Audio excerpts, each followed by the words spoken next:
ओम नमः सिद्धेभ्यः जय श्री ओम नमः सिद्धेभ्यः जय श्री ओम नमः सिद्धेभ्यः।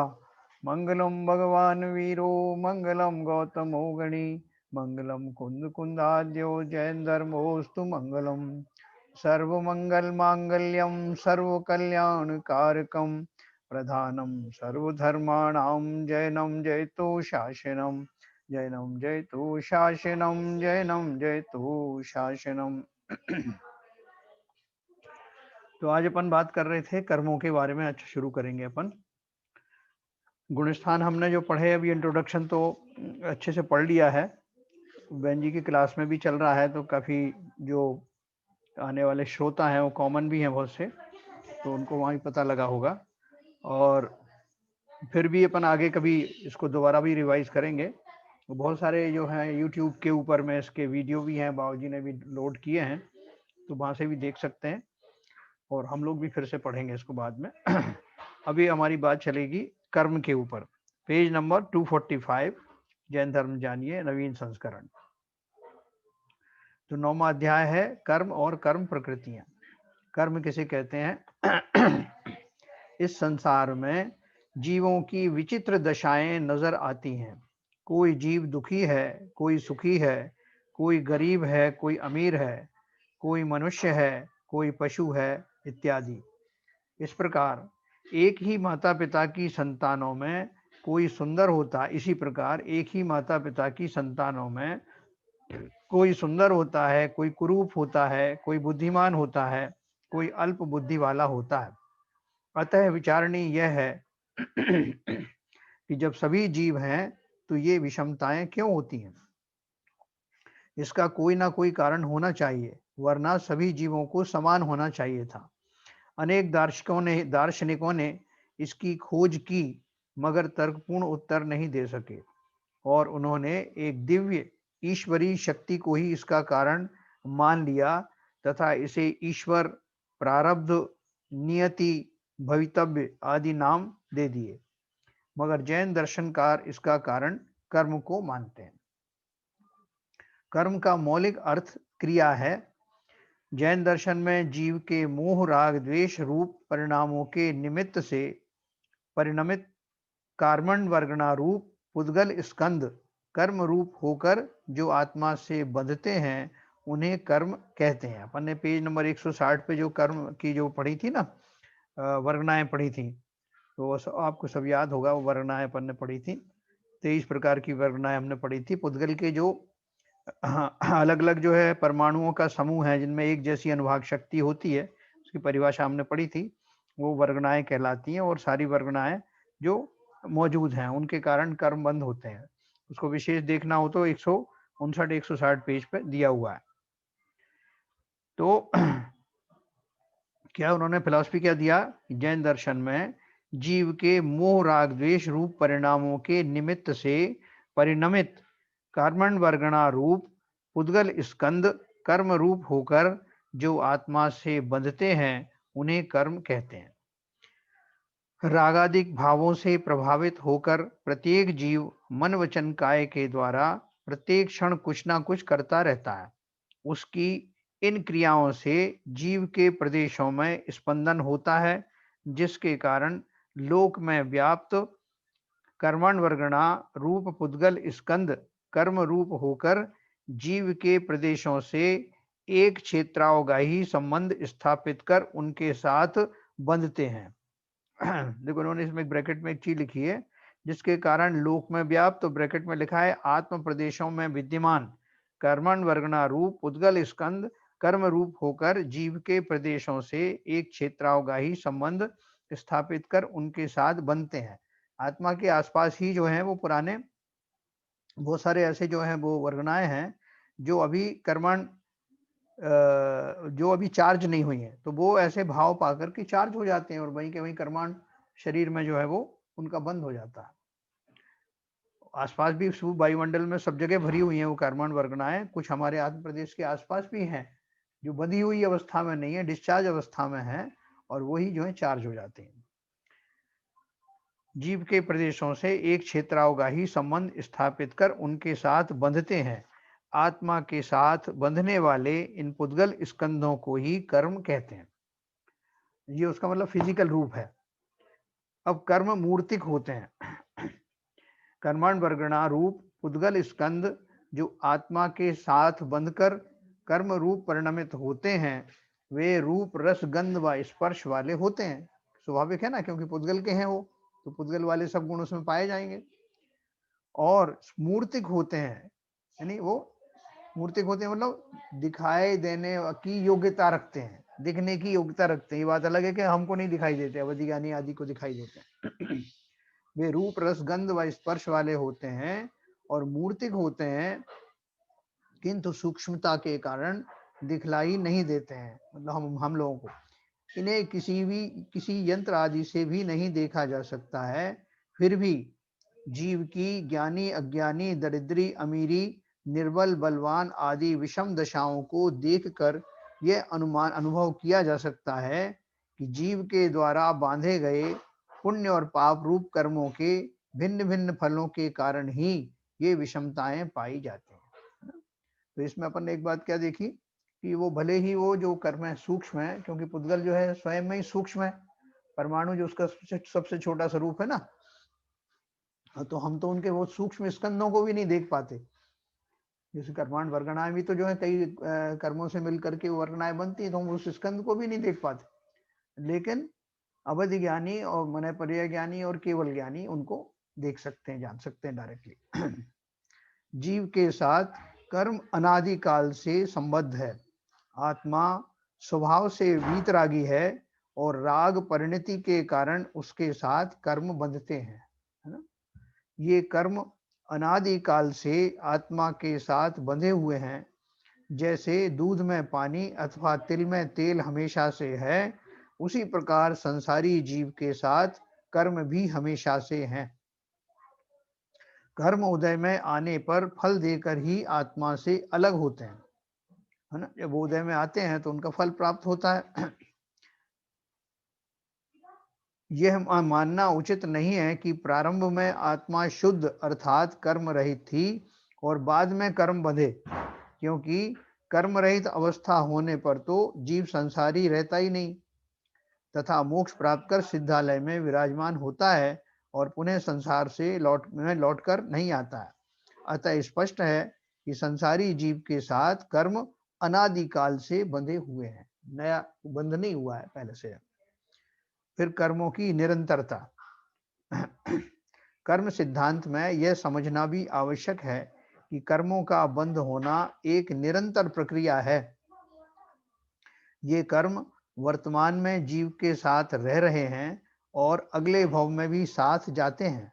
ये कर्म जब उदय में आते हैं तो हमें सुख दुख देते हैं, जिसे हम समता पूर्वक नहीं सहकर अपने परिणामों को मोह राग द्वेष युक्त कर लेते हैं, जिसके फलस्वरूप हमारे नवीन कर्मों का बंध हो जाता है। ये सब फिलॉसफी अपन जानते हैं ना, एक बार फिर से अपन इंट्रोडक्शन पढ़ेंगे तो अपने को और क्लियर हो जाएगा।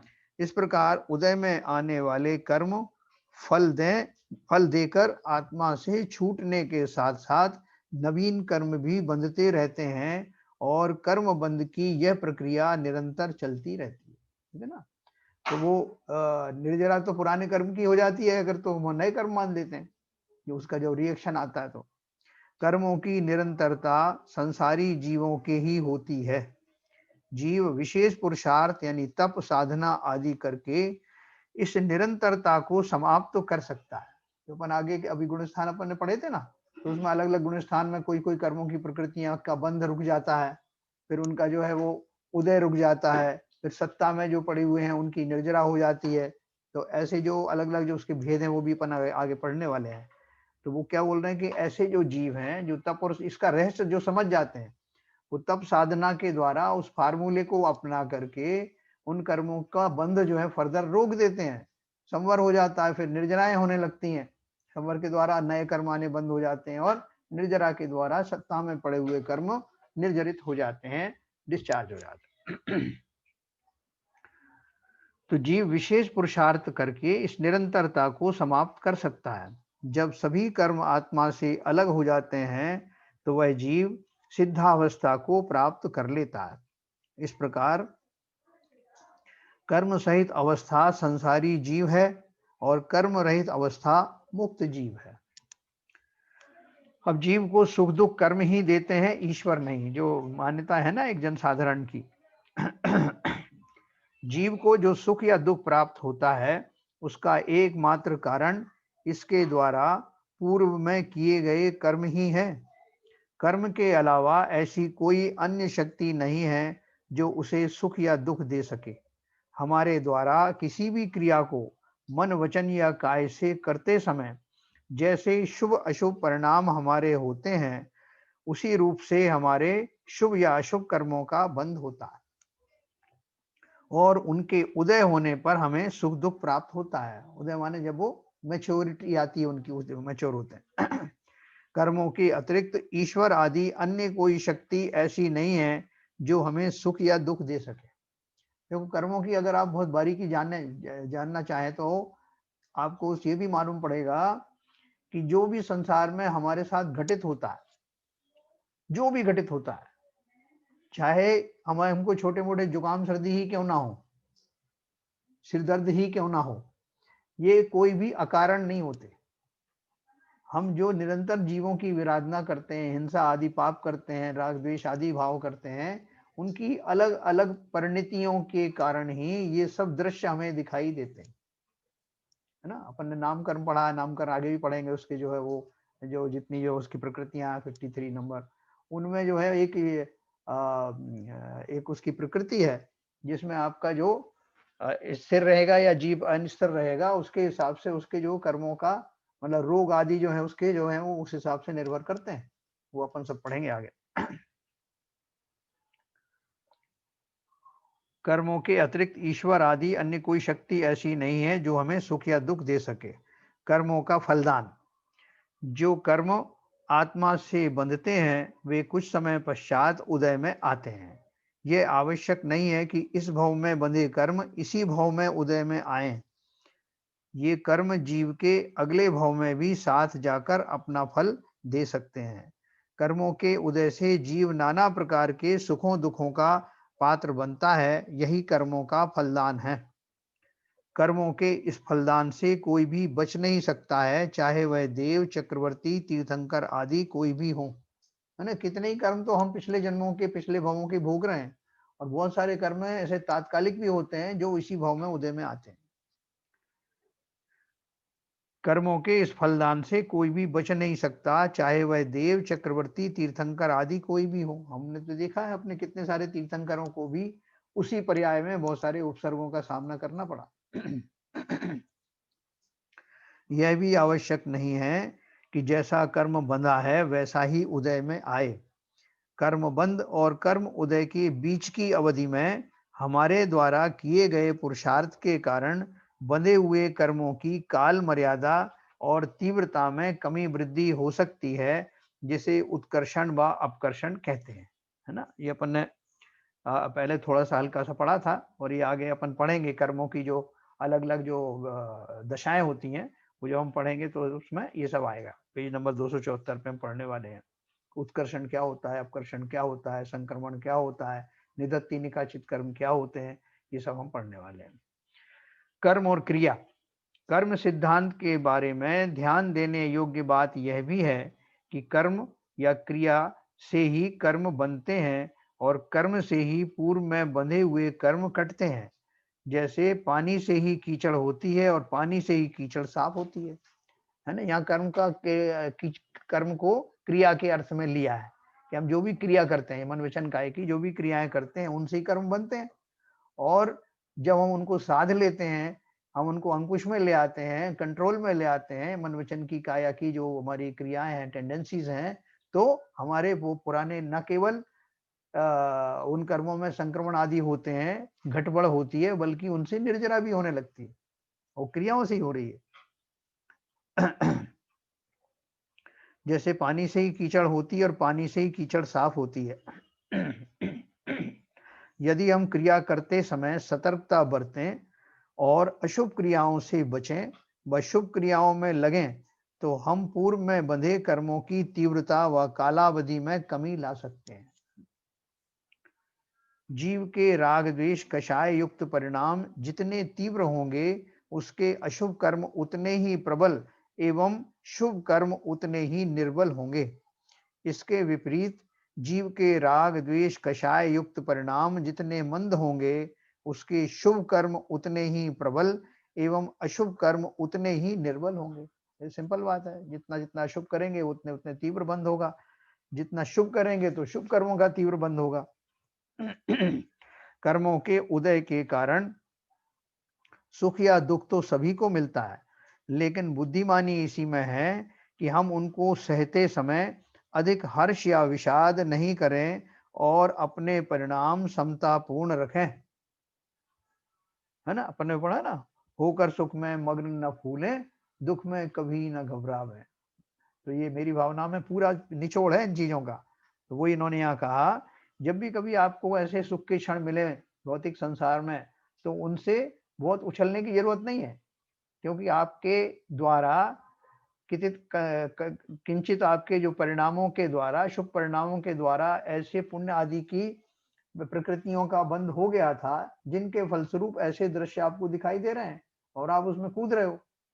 तो अगर उन फलों से, पुण्य के फलों में फिर से राग करोगे, तो वो पाप में कन्वर्ट हुए बिना रहेंगे नहीं, पाप का बंध होगा। और इसी तरह से अगर आपके अशुभ कर्मों का उदय हुआ है, तो उनमें बहुत व्याकुल होगे, आर्त ध्यान करोगे, तो आपका क्या होगा? खोटी गतियों का बंध होगा, आपको फिर से दुख आने वाले हैं। इसलिए उन्होंने कहा समता भाव हर लेवल पे रखना। कर्मों के उदय के कारण सुख या दुख तो सभी को मिलता है, सबके जीवन में उतार चढ़ाव आते हैं, लेकिन बुद्धिमानी इसी में है कि हम उनको सहते समय अधिक हर्ष या विषाद नहीं करें और अपने परिणाम समतापूर्ण रखें। तो इसकी प्रैक्टिस करनी है अपन को। We are all practitioners. निम्न पंक्तियां भी हमारा मार्गदर्शन करती हैं। दुख सुख रेखा कर्म की टाल सके ना कोय, ज्ञानी भुगते ज्ञान से और मूर्ख भुगते रोए। कितनी बढ़िया बात। टाल तो कोई भी नहीं सकता, लेकिन मूर्ख जो है उसमें रोने लगता है, रो करके नए कर्म मान लेता है, और बुद्धिमान जो है उसमें समता धारण करता है, ज्ञान से काम लेता है। जब कोई बहुत दुखी होता है तो अपन उसको संबोधते भी ऐसे ना, अरे भाई साहब थोड़ा धैर्य रखो, ये तो सबके जीवन में आता रहता है, ऐसा चलता रहता है, उसको समझा देते हैं, खुद पता नहीं समझ पाएगा नहीं। तो आगे बोलते हैं, अतः आवश्यकता यही है कि कर्मोदय के कारण जब भी हमें सुख दुख मिले, तो हम अपना धैर्य नहीं खोवें और अपने परिणाम समतापूर्ण रखें। सुख का प्रसंग आने पर हर्ष, अहंकार नहीं करें और दुख का प्रसंग आने पर विषाद या शोक नहीं करें। इस प्रकार हम अपनी क्रिया से अपने पूर्व में बंधे तथा नवीन बंधने वाले कर्मों की तीव्रता और कालावधि में कमी ला सकते हैं और कठिनाई से प्राप्त इस मानव पर्याय को सार्थक कर अपनी आत्मा को मोक्ष मार्ग में आगे बढ़ा सकते हैं। है ना, हमको बहुत सारे लोग बड़े लाचार से महसूस करते हैं, तो भाई साहब हम करें क्या, हमारे जो है नए नए कर्म आ जाते हैं, जब वो आते हैं तो हमें दुख होता ही होता है तो फिर नए कर्म बन जाते हैं, हम तो बड़े दुखी हो गए, बहुत मजबूर है। और ऊपर से एक बात और सुनी है कि वो सर्वज्ञ था, केवली भगवान सब जानते हैं, तो ये तो और भी डबल मुसीबत हो गई, तो हम तो सब तरह से बंध गए। है ना, लोग ऐसे ही बोलते हैं, यानी उनको केवली भगवान के द्वारा जाना जाना भी बहुत मुश्किल लगता है कि उन्होंने जान लिया तो हम क्या करेंगे, हमारा पुरुषार्थ रुक जाएगा। किसी के जानने से हमारा पुरुषार्थ रुक सकता है क्या? तो ऐसी बहुत सारी भ्रांतियां लोगों को हैं, और ये भी जानते हैं हमने जैसा एक बार में कर्म मान लिया वैसे ही उदय में आने वाला है, हम बीच में कुछ नहीं कर सकते। ये सारी भ्रांतियां अपन अब अपनी दूर करने वाले हैं। कर्म जगत का सृष्टा। जैन दर्शन में कर्म का वही स्थान है जो अन्य दर्शनों में ईश्वर का है।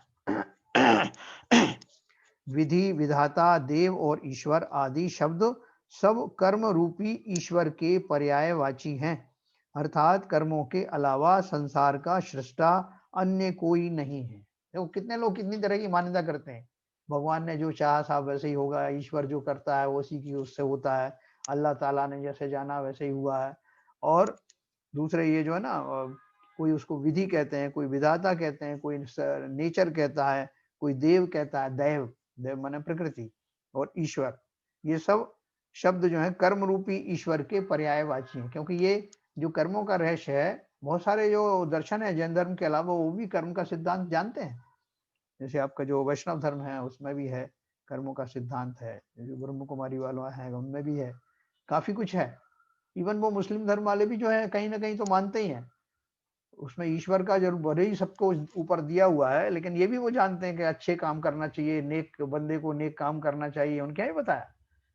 तो क्यों करना चाहिए, सीधे अल्लाह मियाँ को खुश करो, ईश्वर को खुश करो, अपने को करने की क्या जरूरत है। लेकिन दोनों तरह की फिलॉसफी लोग बोलते हैं। तो हमारे यहाँ बहुत क्लियर है, कोई कंफ्यूजन नहीं है कि इंडिविजुअल आदमी अपने स्वयं के कर्म के कारण ही अपने लिए बीज बोता है, कैसा उसको आगे फल मिलना है उसका वही निर्माता है, और इंडिविजुअल आदमी ही भगवान बनता है, और सब आत्माएं, सब जो बनने योग्य हैं वो सब भगवान बन सकते हैं। तो देखो अब कर्मण वर्गणाम पढ़ेंगे। जैन सिद्धांत के अनुसार पुद्गल की 23 प्रकार की वर्गणाएं हैं जो हमने पहले पढ़ी हैं, जिनमें एक कर्मण वर्गणा है। यह कर्मण वर्गणा 3 प्रकार की होती। पहला ग्रहीत, जिसको इस जीव ने पहले भी ग्रहण किया है। वो वर्गणा है ना, पुद्गल परमाणु है, उनको कभी अपन ने ग्रहण किया शरीर के रूप में, कर्म के रूप में, कैसे भी अपन वर्गणाएं ग्रहण करते रहते हैं। तो जिन वर्गणाओं को पहले कभी ग्रहण किया है उसको ग्रहीत वाली वर्गणाएं कहते हैं। अग्रहीत कौन सी है, जिसको इस जीव ने पहले कभी ग्रहण नहीं किया है, उन परमाणुओं को कभी ग्रहण ही नहीं किया आज तक। और तीसरी है ग्रहित अग्रहित मिश्र, जिनमें से कुछ को इस जीव ने पहले ग्रहण किया था और कुछ को अब नवीन रूप से ग्रहण किया है ना। ये बहुत विस्तार से वर्णन दिया है गौमट सार में। इन कर्मण वर्गणाओं में कर्म रूप परिणमन करने की योग्यता होती है। मतलब वो क्या, जो परमाणुओं का जो बहुत सारे तरह के परमाणु है ना, उन परमाणुओं से सभी में ये शक्ति नहीं होती है वो कि कर्म रूप में परिणमित हो जाए, उनमें से कुछ ही कुछ में होती है। तो वो जो कर्मण वर्गणाओं में कन्वर्ट होने योग्य जो परमाणु हैं उनकी बात चल रही है कि वही वर्गणाओं में कर्म रूप परिणमन करने की योग्यता होती है। ये कर्मण वर्गणा समस्त लोक में व्याप्त हैं और जीव के प्रत्येक प्रदेश के साथ संलग्न है।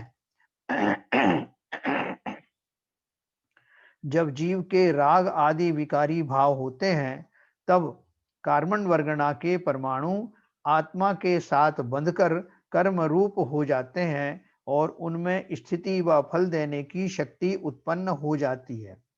कर्म बंद होने के समय जीव के जैसे शुभ अशुभ भाव होते हैं उन्हीं पर कर्मों के प्रभावों का समय व तीव्रता निर्भर करती है। देखो अपन अभी आगे पढ़ेंगे जो कि कर्म कैसे जो है, कोडिफिकेशन कैसे होता है उसमें, कौन सा कर्म बंधा, कौन सी जाति का बंधा, कितना उसमें फल देने की शक्ति है, कितने समय तक उसकी स्थिति रहने वाली है, और वो किस जाति का है ना। ये 4 प्रकार का अपन ने पढ़ा ना।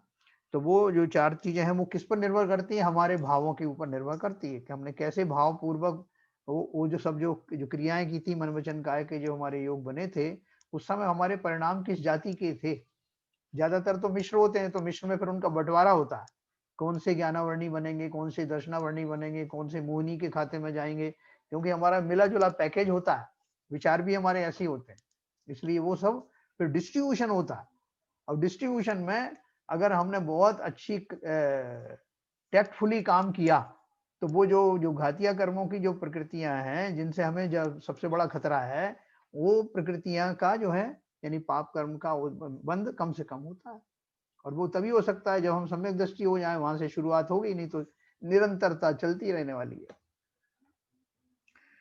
तो इसलिए उन्होंने लिखा कर्म बंद होने के समय जीव के जैसे शुभ अशुभ भाव होते हैं उन्हीं पर कर्मों के प्रभावों का समय, समय मतलब 2 समय, एक तो कब से उदय में शुरू होगा आना, यानी आबादा काल बीच में पड़ता है, और कितने समय तक फल देगा, कितनी तीव्रता से देगा, कौन से प्रकार का फल देगा, ये सारी चीजें इस पे आएंगी। उन्हीं पर कर्मों के प्रभावों का समय व तीव्रता निर्भर करती है। इन कर्मण वर्गणाओं के द्वारा 8 प्रकार के कर्मों का बंध होता है। ये कर्म आत्मा की क्षमता पर आवरण डालते हैं और आत्मा के असली रूप यानी ज्ञाता दृष्टा को प्रकट नहीं होने देते हैं।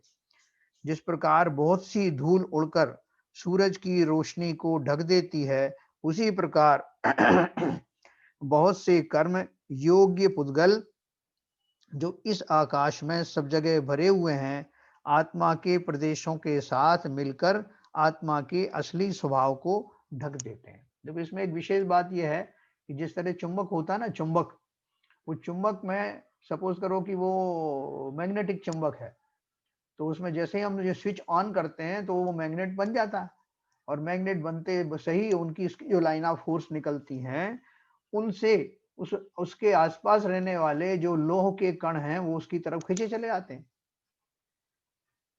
उसमें से छट करके वही आते हैं जो उसमें जिनमें योग्यता हो कि वो चुंबक द्वारा चिपकाए जाएं। उसी तरह से, और जब जैसे ही अगर आपने उसको ऑफ कर दिया चुंबक को, तो न केवल नए कण आने बंद हो जाएंगे बल्कि जो चिपक गए हैं वो भी नीचे गिर जाएंगे, है ना। तो ऐसी ही विशेषता हमारे भावों के अंदर है, ऐसी ताकत है, वो हमारे आसपास पड़े हुए हैं, वो पुद्गल परमाणु कर्म कर्म होने में कन्वर्ट होने योग्य, लेकिन हमारा कुछ भी नहीं कर पा रहा है।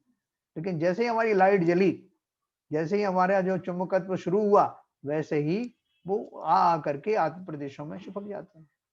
तो हम क्या कर सकते हैं, स्विच ऑफ कर सकते हैं ना, ऐसी टेक्निक हमारे पास होनी चाहिए, तो आना उनका बंद हो जाएगा।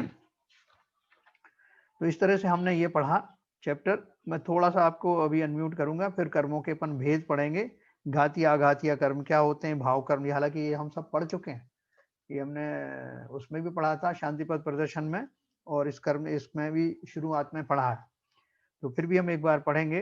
कर्म घातीय घातीय कर्म, अघातीय कर्म, भाव कर्म, कर्म और नो कर्म में अंतर, ये सब पढ़ेंगे। इस बीच में किसी को थोड़ा बहुत कोई डाउट हो, वैसे तो डाउट होना नहीं चाहिए।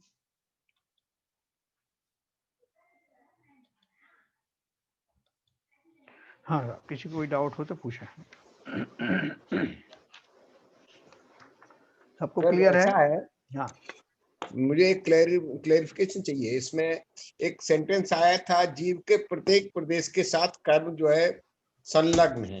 हाँ, ओके, अब कर्माण शरीर जो है, अब ऐसा तो नहीं है कि एक तरफ का कर्माण शरीर एक ही तरफ के कुछ अलग ही क्रियाएं करता रहे, ऐसा संभव है क्या? नहीं नहीं। जैसे आत्मा मोनोलिथिक है, एक हाँ, ही है, हाँ, क्या कर्माण शरीर भी एक ही है जो परमाणुओं से बना है? तो यस, उसमें तो एक ही है, अलग एक ही अलग है। अलग टाइप के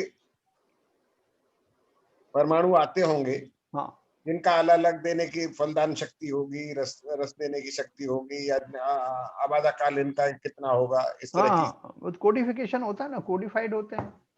जैसे आपके पास में एक जो चिप है ना, फोन की चिप है, उसमें उसमें सब कुछ है कि आपको उसमें कोई इंफॉर्मेशन चाहिए तो वो मिल जाएगी, कोई बुक आपने स्टोर की है तो वो मिल जाएगी, जितनी भी तरह की चीजें हो सकती हैं उसमें आपके डेटा में सब मिल जाता है, सब अवेलेबल, एक ही चिप के अंदर और अवेलेबल है सारा।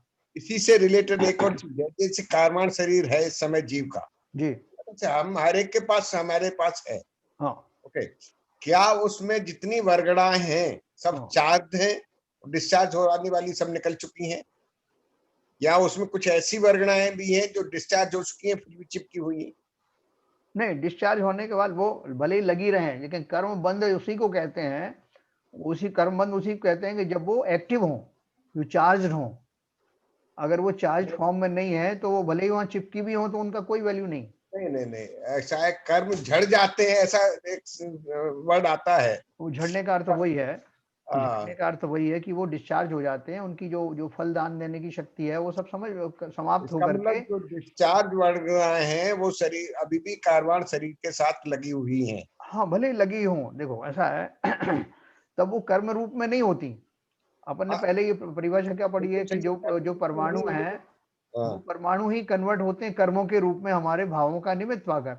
अब जी भावों जी, का निमित्त उनका समाप्त हो गया, जिसके कारण वो बने थे, तो ओरिजिनल अपने उसी रूप में चली जाती हैं जिस रूप में वो थे, परमाणु के रूप में आ गए, जिनमें चार्ज पार्टिकल्स वो कर्म हो गए, अनचार्ज पार्टिकल वापस उसमें ओरिजिनल रूप में आ गए। हम्म, ऐसा। तो अब वो वहीं पड़े रहे, कहीं और चले जाए उससे जीव को कोई नुकसान नहीं होता। नहीं, नुकसान इन सेंस मतलब लोग से आकाश से अलग से लेते हैं या फिर वहीं की वही कर्म फिर से चार्ज हो जाती हैं। अपन ने पढ़ा ना इसमें, देखो 3 तरह की जो कर्मणाएं, गृहीत, अग्रहीत और गृहीताग्रहीत। यस, जी उसमें से जी, कुछ तो जो वहीं पड़ी हुई हैं, जो हमने यूज की हुई हैं, वो फिर से यूज में आ जाती हैं, वो एक्टिवेट राइट, हो जाती हैं। भैया, कुछ ऐसी होती हैं जो हमने यूज नहीं की, वो आ जाती हैं। जी, ठीक है सर। हाँ जी। नहीं, जैन जी, साहब, हाँ बोले। ये आरपी जैन साहब ने सवाल पूछा, उसी कंटिन्यूएशन में है। हाँ जब आदमी मोक्ष प्राप्त करता है हाँ तो सारे कर्मों का नाश होता है। जी। तो उस समय जब आत्मा सिद्धालय में जाती है तो ये वर्गणाएं कहाँ चली जाती हैं? उसी के साथ जाती हैं निष्क्रिय रूप में, या उससे आत्मा से अलग हो जाती है? अरे आप सोचो ना कि ये तो शरीर है, कर्माण शरीर है ना, कर्माण भी एक शरीर है। हाँ जी, जो बाहर का आपका शरीर औदारिक शरीर है, अंदर हाँ में तेजस शरीर है, फिर ये कर्मण शरीर, ये तो शरीर ही है ना। और जी। शरीर सारे पौद्गलिक हैं, विनाश। जब आत्मा सिद्धालय में जाता है तो उसको कोई भी किसी तरह का कोई बंधन नहीं रहता। तो शरीर वो पुद्गल यहीं रह जाता सारे पुद्गल यहीं रह जाते हैं। है। ठीक। हाँ। तो उस समय उसका तेजस शरीर भी नहीं जाता? ना, बिल्कुल नहीं जाता। मतलब जो तेजस शरीर अभी जब पर्याय बदलती है हाँ आत्मा की, एक जीव से दूसरे जीव में दूसरी पर्याय में जाता है, हाँ तो उसका तेजस शरीर और कर्मण भावनाएं उसके साथ जो जाती हैं, हाँ, मगर वो जब सिद्धालय में जाता है तो वो तो बिल्कुल सब से वो रहित होके जाता है। तो जब ये तेजस शरीर और कर्मण भावनाएं जाती हैं एक पर्याय से दूसरी पर्याय में, हाँ, तो वो तो पुद्गल के रूप में नहीं जाती हैं। क्यों पुद्गल के रूप में जाएंगे ना, वो पौद्गलिक वर्गणाएं ही तो हैं ये सारी। अच्छा, वो पुद्गल का कन्वर्टेड रूप है। हाँ हाँ, वो वही मैं हाँ समझना चाहता था हाँ कि वो किस रूप में जाती हैं। पौधलिक शरीर तो ये फिजिकल मास है। हाँ जब जब आत्मा शरीर से निकल गई, तो हाँ पौधलिक शरीर से निकल गई, हाँ। तो ये पौधलिक शरीर तो यहीं रह गया। देखो तो आत्मा संसारी आत्मा अवस्था, हाँ, संसारी अवस्था। एक हाँ मिनट मुझे पूरा क्वेश्चन कर लीजिए। हाँ जब पौधलिक शरीर यहाँ रह गया, आत्मा निकली, हाँ तो उसके साथ एक तो तेजस तेजस वर्णा गई और कर्मांत शरीर गया। हाँ तो ये जो गया है आत्मा के साथ में, हाँ, वो किस रूप में जाता है? उद्गल के रूप में जाता है? उसी रूप में जाता है। जो तेजस शरीर है ना, तेजस शरीर हाँ है और हाँ कर्मण शरीर है, उनका हाँ, उनका स्वरूप क्या है भाई? या तेजस शरीर का अर्थ क्या है कि वो जो कर्मों का जैसा उसका जो अरेंजमेंट होता है जी जैसा डिस्ट्रीब्यूशन होता है उसमें कर्मों का, सब तरह के जी सब जाति के कर्म कितनी कितनी क्वांटिटी में है, उनको मिला करके जो स्कंद बनता है, कर्मों को मिला के जो स्कंद बना है, वो कर्मण शरीर कहलाता है। इसी जी, तरह से तेजस नामी वर्गणाओं का जो स्कंद बना, हम्म, जिनसे शरीर में कांति आदि आती है, जिसमें शरीरों में जठराग्नि उत्पन्न होती है ना। अपन उसमें ये भी समझ सकते हैं कि जो हमको कैरी करने में जो जो एनर्जी काम में आती है। एनर्जी का स्कंद है। हाँ, तो वो स्कंद है वो भी। ये तीनों जो तरह नहीं, के। शरीर यहाँ रह जाता है वो ये औदारिक शरीर ये में, हाँ, इसलिए जैन साहब। एक ये मिनट भाव जी ये जो ये जो आपका जो शरीर है, हाँ जो है, हाँ तो ये तो स्कंद है, पौधले का स्कंद है। हाँ, तीनों मेरा ही स्कंद है। मेरा मेरा कंफ्यूजन ये है, हाँ ये पौधले के स्कंद क्या आत्मा से चिपटा हुआ जाता है? देखो, पहली बात तो मैं आपको ये बता दूं कि जब जो जीव की मृत्यु होती है, दूसरे भाव में जब जाता है, तो उसका ये जी औदारिक शरीर है ना, ये तो बिखर जाता है, जी टूट जाता है, जिसको हम जला देते हैं या कुछ भी करते हैं। जी जी जी लेकिन जो बाकी की जो दो चीज हैं, आत्मा है, आत्मा के साथ तेजस शरीर है और कर्मण शरीर है। जी तो वो शरीर किसे बोलते हैं? वो भी जैसे ये शरीर हमारे आत्मा के चारों तरफ था, वैसे ही वो दोनों शरीर भी आत्मा के आसपास हैं, लगे हुए हैं, स्कंद हैं पूरे, जी पुद्गल के ही बने हुए हैं। ये बाहर का शरीर भी पुद्गल से ही बना था, वो दो बाकी के दो शरीर भी पुद्गल से ही बने हुए हैं, लेकिन उनमें विशेष प्रकार के परमाणु होते हैं। जिन अच्छा, परमाणुओं से जो बाकी का औदारिक शरीर बनता है, वो परमाणु थोड़े डिफरेंट होते हैं। हम्म, ठीक है, जो तेजस वर्गना जिनसे बनती हैं वो थोड़ी डिफरेंट होती हैं, और कर्मण शरीर जिनसे बनता है वो सर्वथा डिफरेंट होती हैं। तो हैं सब पुद्गल के ही रूप, लेकिन उनके वो सब शरीर के जीव की आत्मा के साथ में लगे हुए उसी आकार में, जिस आकार में हमारा जो अभी वर्तमान शरीर है। न तो जो उन परमाणुओं की केमिकल प्रॉपर्टी जो होती हैं, हाँ दे आर डिफरेंट देन औदारिक शरीर। हाँ हाँ, उनमें जो केमिकल क्या फिजिकल भी अलग होती हैं फिजिकल भी अलग होती हैं। और जी उनमें अपन ने वर्गनाओं का पढ़ा भी था कि उसमें आइडेंटिकल जो है होते हैं उनको वर्गनाएं कहते हैं। जो जी वर्गनाएं सेम अनुभाग वाली होती हैं उनकी अपन ने परिभाषा पढ़ी थी ना, जी जी जी कि जिनके कैसी वर्गनाओं से जो कर्मण शरीर बनता है, कैसी वर्गनाओं से तेजस शरीर बनता है। हमारे औदरिक शरीर में भी जो मनोवर्गनाएं अलग होती हैं जिनसे मन का निर्माण होता है ना। तो ये सब तरह की जो उनमें जैसी योग्यता होती है उस तरह के परमाणुओं को लिया जाता है और उन परमाणुओं से वैसे वैसे शरीरों की रचना होती है। अच्छा और जब आत्मा जाती संसारी जीवों की तो तेजस शरीर और कर्माण शरीर साथ साथ जाते हैं, जी, वो तो बात सही है ना। नहीं तो उसका मैं कॉन्स्टिट्यूशन समझने की कोशिश कर रहा था। चलिए हाँ ठीक है। अंकल जी, ये हाँ जो अपन जो पंचकल्याण वगैरह में देखते हैं, हमने सुना है कि हाँ जैसे जब भगवान को मोक्ष होता है, सिद्ध मतलब जब निर्वाण हाँ, होता है, तो वो शरीर के साथ जाते हैं, उनके नख और केस रह जाते हैं, तो वो क्या है फिर, कैसे? शरीर के साथ कहाँ जाता है, शरीर बिखर जाता है कपूर की तरह।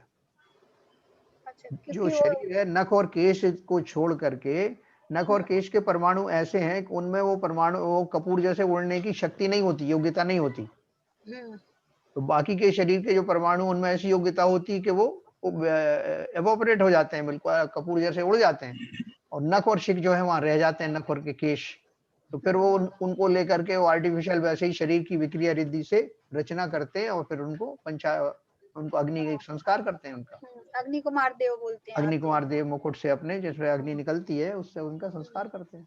अच्छा अच्छा, ओके अंकल जी। हाँ चलिए, और किसी अब का कोई जैसा क्वेश्चन। हाँ आपने बताया कि आत्मा तो अमूर्तक है हाँ और कर्म जो है पुद्गल के हैं, मूर्तक हैं। कर मूर्ति के बराबर। हाँ तो जब और कर्म जो है के जो पुद्गल स्कंध है, ये आत्मा से के प्रदर्शन से चिपके रहते हैं। हाँ, कर्म के। कर्म के जो ये स्कंध है, पुद्गल स्कंध, हाँ हाँ ये हाँ आत्मा के प्रदेशों से ही हाँ चिपके अटैच रहते रहते हैं। हैं, बिल्कुल। हाँ तो इसका मतलब कि जो आत्मा है कर्म के पुद्गल के संपर्क में आके हाँ। मूर्तक हो जाती है कर्म के निमित्त से। एक अपेक्षा से कह सकते हैं, और क्योंकि उसमें लिखा भी है ऐसा कि जो कर्म रहते हैं इसलिए इस अपेक्षा से उसको जो है मूर्ति कहते हैं, सही है। ऐसा है। वैसे उसका अपना ओरिजिनल स्वभाव तो नहीं खोता। जैसे अपन बोले कि पानी में जब दूध मिला दिए जाते हैं, दूध के कण मिल जाते हैं तो पानी सफेद हो जाता है ना। पानी को दूध कह देते हैं। सफेद हो जाता है। लेकिन आप उनको अलग अलग कर सकते हो। अब शास्त्रों में तो ऐसा भी आया है कि जो कर्म है वो आत्मा के साथ ऐसे एक में एक हो जाते हैं, जैसे दूध और पानी। दूध और पानी मतलब एक क्षेत्र होगा, एक क्षेत्र में मिले जुले से रहते हैं लेकिन सेपरेबल हैं, अलग अलग किए जा सकते हैं और इसीलिए वो अलग अलग किए जाते हैं, ऐसा। तो जब जैसे तभी निर्जरा का आप तभी अभी बता रहे थे, कुछ दूसरे क्वेश्चन में जो पूछे गए थे, जी तो जब निर्जरा के समय कर्म की निर्जरा हो रही है, हाँ तो जो शरीर से जो पुद्गल परमाणु पुद्गल स्कंद कर्म के लगे हुए हैं, हाँ वो भी हट जाएंगे। हट जाते हैं ना, निष्क्रिय बिल्कुल हट होते हैं, जाते हट जाते हैं। हैं। नहीं, दोनों पहले तरह आप से हो निष्क्रिय सकता बोल रहे हैं, है। हाँ मेरा कहना है कि ये तो हट जाएंगे एक्चुअली। फिजिकली हट जाएंगे। या हाँ वो दोनों तरह के जो कथन आते हैं, कुछ वो वहां लगे भी अगर रहे ना तो वो क्या है, क्योंकि ऐसे चिपके तो नहीं है कि वो उसमें उसका होमोजीनियस पार्ट तो बनते नहीं आत्मा के।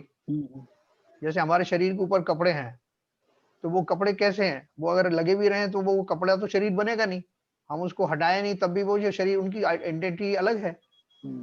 इस तरह का भाव है, एक क्षेत्र में है लेकिन उनसे हमारा कोई लेना देना नहीं, वो वहीं पड़े रहे या उतार के फेंक दें नहीं, उसको। क्योंकि कर्म तो पुद्गल स्वरूप में है ना, तो अगर कर्म की निर्जरा हो रही है तो पुद्गल ही हटेंगे।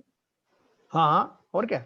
अगर निर्जरा हो रही है तो कर्म कम हो रहे हैं, तो मतलब कर्म के जो स्कंध है कम हो रहे हैं, तो हाँ कर्म हाँ तो आत्मा बिल्कुल। प्रदेश से जो कर्म के स्कंध चिपके हुए हैं, हाँ वो उनकी संख्या में कमी आएगी निर्जरा की वजह से। बिल्कुल कम आएगी, कर्मण शरीर हल्का होता जाएगा ना। कर्मण शरीर में से काफी कर्म हल्का निकल जाएंगे, वही तो निरंतर कम होते जाते हैं जी। निर्जरा होने से। तो मगर जो दूध और पानी का मिश्रण तो होमोजेनियस हो जाता है, होमोजेनियस है नहीं। होमोजेनियस किसे कहते हैं? जो सेपरेट नहीं किया जा सके, समझे? यहाँ होमोजेनियस जो है वो पानी और दूध अपन को लगता है। हाँ, उसके लिए एक शब्द आया है, एक क्षेत्रावगाह, एक ही क्षेत्र में रहते हैं। जैसे पानी में आप शक्कर घोल दो, तो शक्कर और पानी के जो जो परमाणु हैं वो एक ही प्रदेश में निवास कर रहे हैं, एक ही क्षेत्र में निवास कर रहे हैं। एक में एक हो गया ना, एक ही गिलास पानी में शक्कर के परमाणु भी रह रहे हैं और पानी के भी रह रहे हैं उतने एरिया में। उसी तरह से इनका एक क्षेत्रावगाह संबंध है आत्मा के प्रदेशों के साथ। जहां आत्मा के प्रदेश हैं उतने ही एरिया में वो कर्माण वर्गणाएं भी रह रही हैं। मगर जो as per chemical composition is concern उसको तो होमोजेनियस ही बोलते हैं अपन साइंटिफिक लैंग्वेज में। नहीं, वो अपन कुछ भी बोले हैं, लेकिन होमोजीनियस का मतलब जो मीनिंग होता विज्ञान है, में जो साइंस के अंदर जो डिफाइन किया गया है, हाँ जो दूध का पानी का मिश्रण हाँ और या उसमें चीनी मिला दी, हाँ तो वो जब घुल जाता है उसका सैचुरेशन पॉइंट आता है, हाँ उसके बाद वो शक्कर के कणों को वो घोल नहीं पाता है। हाँ जब तक वो सैचुरेशन पॉइंट आता है तो ये जो मिक्सचर होता है, तो साइंटिफिक लैंग्वेज में उस मिक्सचर को होमोजेनस बोलते हैं। हाँ। देखो वहाँ होमोजीनियस किस हिसाब से बोलते हैं कि जैसे हलवा है नहीं, वही आपका, मैं वो बहुत समझ गया मैं, हाँ मगर इसका मतलब ये हुआ उस होमोजेनस का हाँ तात्पर्य यहाँ के अपने होमोजेनस जैन दर्शन ने बताया वो डिफरेंट है। हाँ। अब ये समझते हैं वहाँ होमोजीनियस का मतलब ये कि एक हिसाब से वैसा भी है। कैसे बताता हूँ आपको? जैसे आपने एक बढ़िया सा हलवा बनाया, उसमें सारी चीजें, सारे जितने कॉन्स्टिट्यूएंट थे वो अच्छे थे, रम गए, मिक्स जी हो गए। आप जी उनको वर्तमान में उनको सेपरेट कर नहीं सकते हो। जी उसके हर कण में, हर टुकड़े में हलवे का वही स्वाद रहेगा, पाया जाएगा। जी इसलिए जी हम उसको उस अपेक्षा से होमोजीनियस कहते हैं। जी तो अगर ये हम परिभाषा बनाएं तो ऐसी परिभाषा इस पर भी घटित होती है कि हमारे जो आत्मा प्रदेश हैं उन सब में ही वो एक जैसे जो है उससे चिपक जाते हैं, एक जैसे रहते हैं। लेकिन सर मैं वही कह रहा था आपसे लेकिन एक्चुअली। लेकिन वो होमोजेनियस इसलिए नहीं है कि वहाँ हलवे में तो आप सेपरेट नहीं कर सकते कि शक्कर को अलग निकाल के आप दिखा दो, या दूसरे कण जो है अलग निकाल के दिखाओ। यहाँ हम सेपरेट कर सकते हैं। अच्छा, वहाँ घी अलग करके दिखाओ, उसमें से शक्कर अलग करके दिखाओ, आटा अलग करके दिखाओ, तो नहीं दिखा सकते। लेकिन यहाँ वो सेपरेबल है। अगर वो सेपरेबल नहीं हो तो जीव कभी मुक्त नहीं हो सकता। ये नहीं उसमें तो फर्क है। ऐसा है देखिए, जो एक तो एग्जांपल आपने बहुत बढ़िया दिया, हलवे का दिया, दूसरा एग्जांपल ये मीठे दूध का है। हाँ तो दूध में तो पानी भी सेपरेट हो सकता है, दूध भी सेपरेट हो जाएगा और चीनी भी रह जाएगी अगर हम जी सेपरेट करना हाँ चाहें। हाँ। तो वो उसमें तो कर सकते हैं मगर हलवे में नहीं कर सकते। तो ये अलग अलग एग्जांपल्स हैं, तो अपन हाँ इसमें से जो एग्जांपल अपना जिस समय सूट करती है, क्योंकि देखो आत्मा एक ऐसी हलवे चीज है में कि से भी कर उसको पाएंगे साहब आप? है। हैं? हलवे से भी कर लेंगे, केवल चूंकि भुन गया, गेहूं भुन गया, आटा भुन गया, इसलिए उसको आप ओरिजिनल रूप में नहीं ला पाओगे, पर हाँ घी और शक्कर उसमें अलग कर पाओगे आप हाँ। हलवे से भी। नहीं, वो भी करने वाले सब कुछ को कर सकते हैं वो तो, क्योंकि वो परमाणुओं से बना है ना, तो उसको सेपरेट भी किया जा सकता है। वो हलवा हमेशा हलवा तो रहेगा नहीं, यस हाँ वो बाद में परमाणुओं में, नॉर्मल परमाणु में कन्वर्ट हो जाएगा। आप उसको मिट्टी में यस मिला दो यस तो वो अल्टीमेटली तो सेपरेट हो ही जाएगा। सेपरेट हो जाएगा, हाँ। सही बात। और बताइए, और किसी को कोई बेसिक प्रश्न तो पूछो भाई, बहुत लोग पूछो। वो कहाँ है हमारे दो विद्वान संजय लोग, कहाँ है? विद्वान संजय लोग कोई भी नहीं है? अभी आ नहीं रहे हैं अंकल जी, वो हैं? थोड़े बिजी हो गए हैं वो। अच्छा, बिजी हो गए हैं। हाँ, ओके। थोड़ा कुछ गेस्ट वेस्ट में 1 हाँ, तारीख तक बिजी हो गए हैं। अच्छा अच्छा अच्छा अच्छा। हाँ। तो चलिए कर्मों का ये जो सिद्धांत है, ये बहुत रोचक सिद्धांत है। और जो हमें जितना समझ में आएगा उससे हमको एक बहुत बड़ी टेंशन खत्म हो जाएगी, है ना? क्या टेंशन खत्म हो जाएगी कि हम किस वजह से दुखी रहते हैं संसार में। हमको जो जो कभी अच्छे दृश्य दिखाई देते हैं, कभी बुरे दृश्य दिखाई देते हैं, वो किस कारण से होते हैं, कौन उनको प्रभावित करता है। अपन जो पशुओं को देखते हैं, कितने पशु बेचारे दुखी रहते हैं, इनको कितना बोझा लादा जाता है। हम अपने भाई बंद को देखते हैं, कोई बहुत गरीब है, कोई बहुत अमीर है, किसी को सब कुछ होते हुए भी वो दुखी है। हमारे खुद के अपने जो परिवारजनों में अपनी बेटी सुखी हो है कि दुखी है, ये सब चीजें हमको चकित कर देती है कि ऐसा क्यों हो रहा है। और अगर हम कर्म कर्म सिद्धांत समझते हैं तो हमारी ये सारी चीजें, सारी भ्रम दूर हो जाते हैं। न केवल वो दूर हो जाते हैं, समता आ जाती है, बल्कि हम मुक्त कैसे हों ये मंत्र भी हमें समझ में आ जाता है। तो हमारे पास अभी 10 मिनट हैं और आगे चलते हैं। बाद में भी जो प्रश्न आए तो अपन बाद में भी पूछ सकते हैं। नहीं बाबा जी तो बता रहे थे वो। ठीक है बाबू जी, आगे चलें। हाँ चलिए चलिए। तो कर्मों के भेद पढ़ेंगे अपन।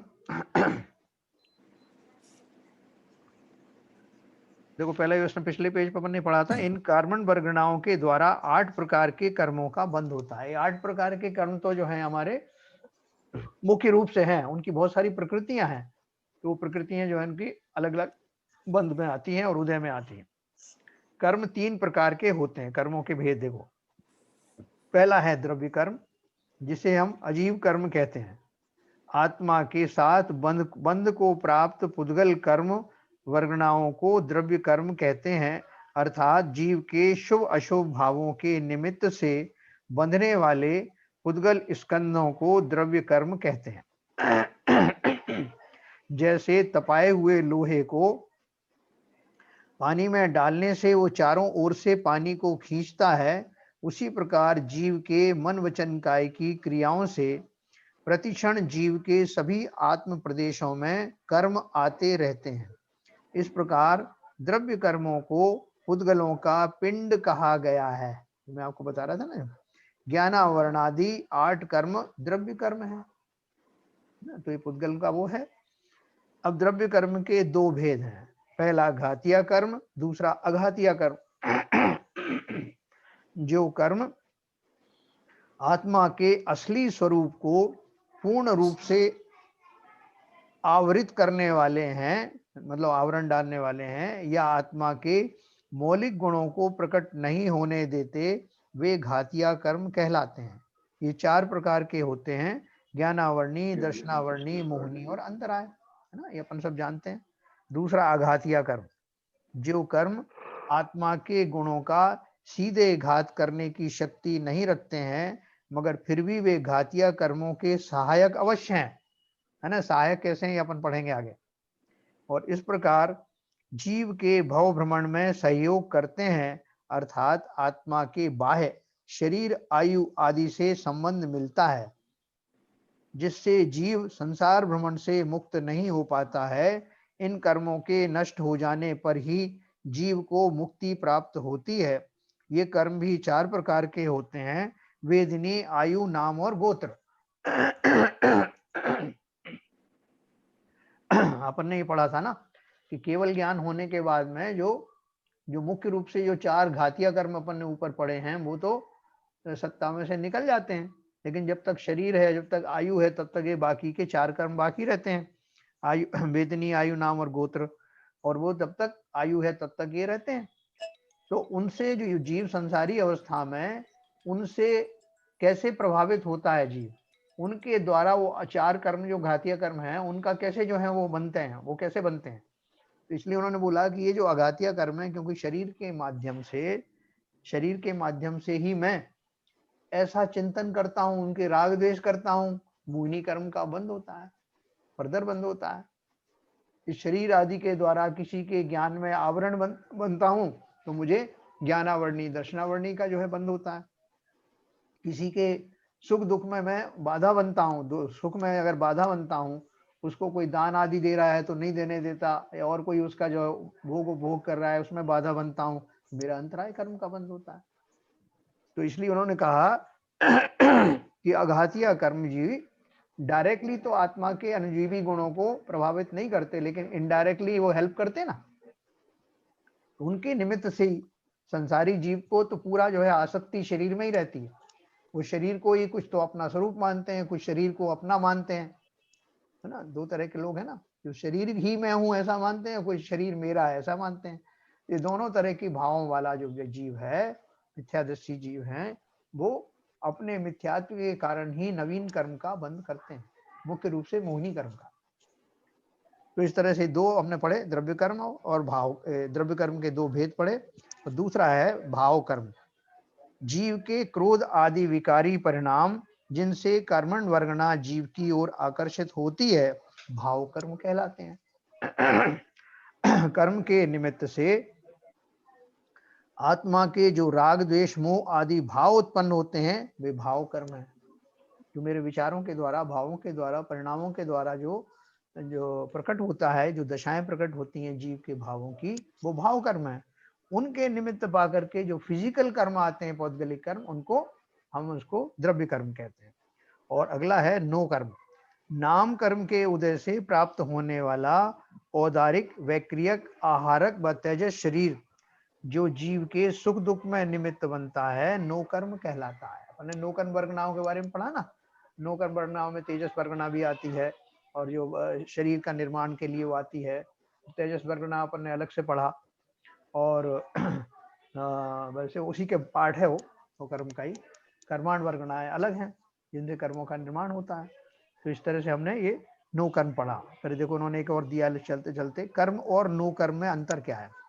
आत्मा के योग परिणामों के द्वारा जो कर्मण वर्गनाएं कर्म रूप होकर आत्मा से बंधती हैं, वे कर्म हैं। ये कर्म आत्मा को परतंत्र बनाने का मूल कारण है। परतंत्र बनाने का अर्थ क्या है, ऐसे मत समझ लेना कि वो परतंत्र हो जाता है। मतलब जो हम जीवों की जो परतंत्रता रूप जो दशाएं पाई जाती हैं, उनमें ये कर्म निमित्त बनते हैं, है ना। परतंत्र का ऐसा नहीं है कि वो चाहें तो वो कर जाए, जो भी वो चाहें वो कर जाएं और हम परतंत्र बने रहें, इस भाव से नहीं कहा यहाँ। क्योंकि हर जीव हर दशा में स्वतंत्र है। कर्म का जब तीव्र उदय आता है, तब किंचित जो है जीव की भी योग्यता वैसी ही हो जाती है। निमित्त निमित्तिक संबंध है ना, तो उसमें हम जो हमारी योग्यता है वो हमारी अपनी जगह पर योग्यता है, कर्मों की जो योग्यता है वो उनकी योग्यता है। एक जीव दूसरे जीव को कुछ करने पे मजबूर नहीं कर सकते, एक द्रव्य दूसरे द्रव्य को। इसलिए वो जो परतंत्र शब्द आया है उसका अर्थ जो है दूसरे प्रकार से समझना। ये कर्म आत्मा को परतंत्र बनाने का मूल कारण, अर्थात मुख्य रूप से वो निमित्त बनते हैं। नाम कर्म के उदय से प्राप्त होने वाले औदारिक आदि शरीर नो कर्म है। ये आत्मा के सुख दुख में सहायक होते हैं। ये आत्मा के मौलिक गुणों का घात नहीं करते और कर्म शरीर के सहकारी हैं। इस प्रकार ये ईशत कर्म शरीर हैं, अतः इन्हें नो कर्म शरीर कहते हैं। जैसे मन को नो इंद्री कहते हैं। मन को नो इंद्री भी कहते हैं ना, क्योंकि उसमें इंद्री रूपी कार्य जो है उसका जो है वो किंचित कार्य वो भी होता है, मगर थोड़ा होता है, इसलिए उसको नो इंद्री कहते हैं। तो इस तरह से ये कर्म और नो कर्म में अंतर है मुख्य रूप से। भाव कर्म हमने पढ़ा और द्रव्य कर्म पढ़ा। अब ये जो प्रकृतियों की अपेक्षा से कर्मों के भेद उपभेद हम पढ़ेंगे। कर्म के मूल भेद क्या है, ज्ञानावर्णी आदि कर्म क्या हैं, और कहीं कहीं ये भी दिया होगा कि वो कैसे बनते हैं वो कर्म। ये काफी डिटेल में उन्होंने दिया, हालांकि शॉर्ट में देते हुए भी काफी लंबा उसका है टॉपिक है। तो कल से अपन इसके बारे में और पढ़ेंगे। अभी किसी को और प्रश्न हो तो 1 मिनट हमारे पास है। सबको समझ में आया है? तो अभी जिनवाणी स्तुति करेंगे, फिर कल अपन पढ़ेंगे प्रकृतियों की अपेक्षा से कर्मों के भेद उपभेद। एक संदेश जरूर आप सब लोगों के लिए है कि ये आजकल अपना जो कोरोना की वजह से मंदिर में लोगों का आना जाना कम हो रहा है, तो वो मंदिर को आए भी बहुत कम होती जा रही है। तो जो शांति धारा, बहुत अच्छी बात है, कुछ लोग जो है नियम से अभी अपना दान दे करके और शांति धारा कर रहे हैं, लेकिन संख्या बहुत कम होती जा रही है। तो इसलिए वो ट्रस्ट के जो लोग हैं सब बड़े चिंतित हैं। तो अपन भी अपनी भावनाएं बनाएं। अब तो कोरोना काल समाप्त हो गया, नया वर्ष शुरू हो रहा है। तो जितना आप कर सकते हैं हम लोग आगे बढ़ करके अभिषेक और शांति धारा में और दूसरी तरह से जो दान देना चाहें वो जरूर दें। ठीक है, समय हो गया है। 2100 रुपये हमारी तरफ से डाल दीजिए उसमें। हाँ, 2100 रुपये वो उनको बताना पड़ेगा किसी को। कौन है यहाँ पर? बाबूजी को बता दो ना। हाँ बाबूजी नोट कर लेना इनका। चलिए जिनवाणी स्तुति करेंगे। संजय को दे देंगे हम। हाँ, संजय को दे दो। चलिए जिनवाणी स्तुति करेंगे।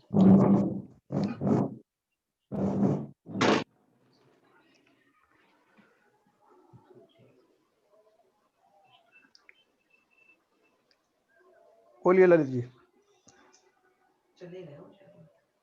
हाँ चलेगा क्या? नहीं है तो सही। ललित जी है, करिए, आप शुरू कर दीजिए। चलो मैं पढ़ता। मिथ्यातम नाश वे को ज्ञान के प्रकाश वे को आपा परोभास वे को भानु सी बखानी है। छो द्रव्य जान वे को बंध विधि भान वे को परोपिछान वे को परम प्रमानी है। अनुभव बताए वे को जीव के जताए वे को गुना सताए वे को भव्य उरयानी है। जहाँ तहाँ तारवे को पार के उतारवे को सुखो विस्तारवे को यही जिनवाणी है।